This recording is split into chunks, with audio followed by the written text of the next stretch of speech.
Hey guys, it is May 19th here in Estonia. Beautiful day here. Okay, so quick topic here, and that is a very easy way that you can see prior to going to a country how well the dating will be there for you if you're from a foreign country.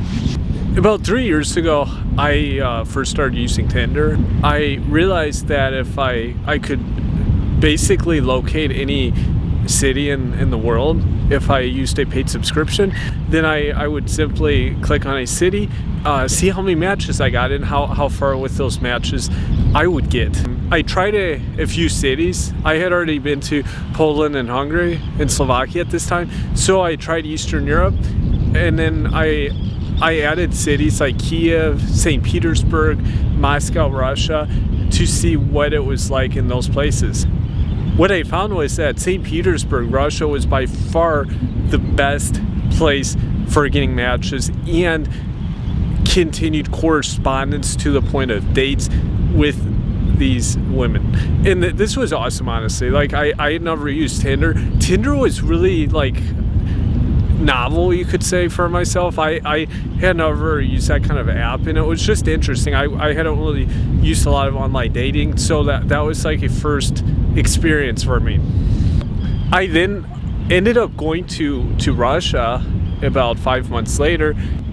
I actually went out with some of these people, which was awesome. It was so cool. I didn't know, honestly, if when I used Tinder, if it was just going to match with them, talk with them, and then just kind of nothing was going to transpire. That's kind of what I expected coming from the US, but it wasn't like this. I mean, I've spoken about Russians before, and they're pretty good. I mean, when they agree to something, they will typically follow through if they're going to meet you or something.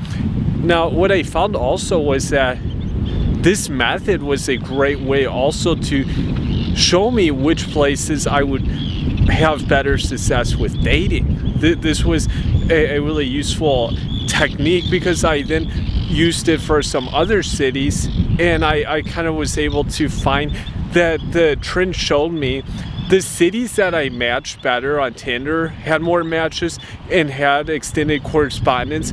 When I physically went there in person, I would typically have better results for dating, to actually get out on dates, which is the main objective here. And this was awesome, honestly. I had never made this realization, and I then went further and tried some other cities, and then I traveled there. It was really interesting. There was often a correlation there. This is where the technique can be applied. Is if you're a guy and you're interested in foreign dating, just check out a city on Tinder.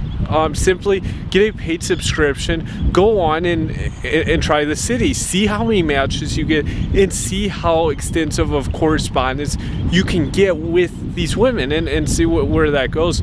Because what you'll find often is that Tinder is often a manifestation of what it's going to be like in real life, especially in certain cities. If you have a situation where you don't get any matches, or you get very few, you don't get much correspondence, it's probably a sign that it's not a great place to travel to if you are a particular person.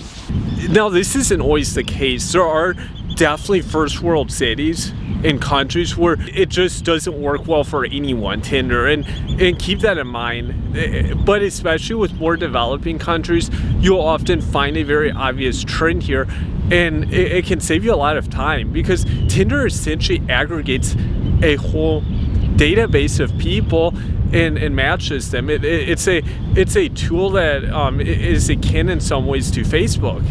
That's why it's an excellent way to kind of do some data science studies and see what your possibilities are there with dating. And as I stated before, you can save a lot of time, and it's very efficient to screen this way. And this is why I had found that St. Petersburg was an awesome city for me.